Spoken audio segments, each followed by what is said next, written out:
Hi everybody and welcome back to the Upside Dan. I got to see a working man in the 40X movie theater experience and I'm here to tell you what I thought of it in the format.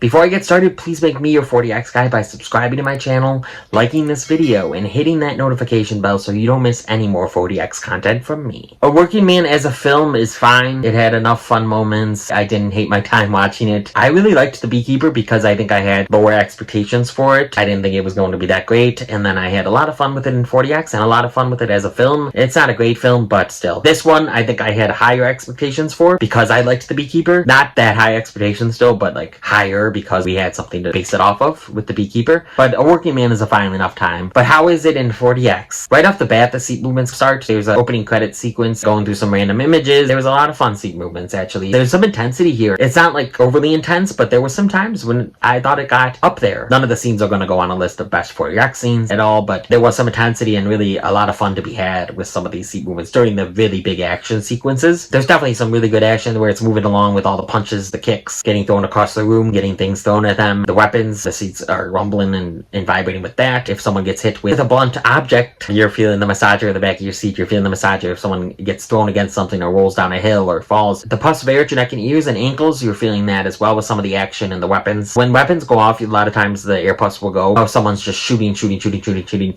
it's just constant. The air pulse will not go along with every shot. Sometimes they do. Sometimes they are fairly constant, but they didn't always here, but they did a lot. There's some vehicle scenes. The truck or van or whatever flips over, reminding me of the ambulance scene in Novocaine where that was really wild and intense. Water was used a handful of times. There's actually a waterboarding scene where Jason Statham's character waterboards a bad guy and you're feeling the water drip down. It's not constant. He does leave it on for a while because he's waterboarding someone. It is pretty consistent though, I still think. It doesn't do it the whole scene, but it does do it a lot. You don't get soaked or anything. He pushes that older gentleman into his pool. The mist from in front of you shoots at you. Water's of course used for rain scenes, but also the blood. You feel it with a lot of blood. So anytime he cuts someone or they bleed at all, water is spraying down from the ceiling. The water was used a lot with blood. I really appreciated that. Even more than I expected. The fog in the front of the auditorium shoots up a couple times with some explosions. It didn't distract you. It wasn't in front of the screen. You could still see everything that was going on. There's a house that's on fire and the smoke is coming up. Lights were used a handful of times. Some of the opening and the intro that I talked about. And then with some weapons, especially if you see the flash on screen, the lights will flash with that. The wind was used a few times. I didn't really notice it all that much. There's times with establishing shots where I think it could have been used more, and in other films it might have been used, but it wasn't here. So actually scent, I did not notice. It's always the same scent anyway. Maybe you did get it. I will say, I think that obviously the seats were the big standout in the water, with the blood especially, and that waterboarding scene, but I didn't feel like they used some aspects of the 40X auditorium to the best of their ability. There's some scenes where they could have used something, especially in some downtime, just to use it more. There's definitely some good aspects to the 40X experience. But overall, I wouldn't 100% recommend the film in 40X. If you're interested in the film, go see it in a standard format matinee. But especially with these price increases in 40X, I just think it's too much. Not that people won't have fun, especially if it's one of your first times in the format. I think you still will like it. I didn't think it was a fantastic 40X experience,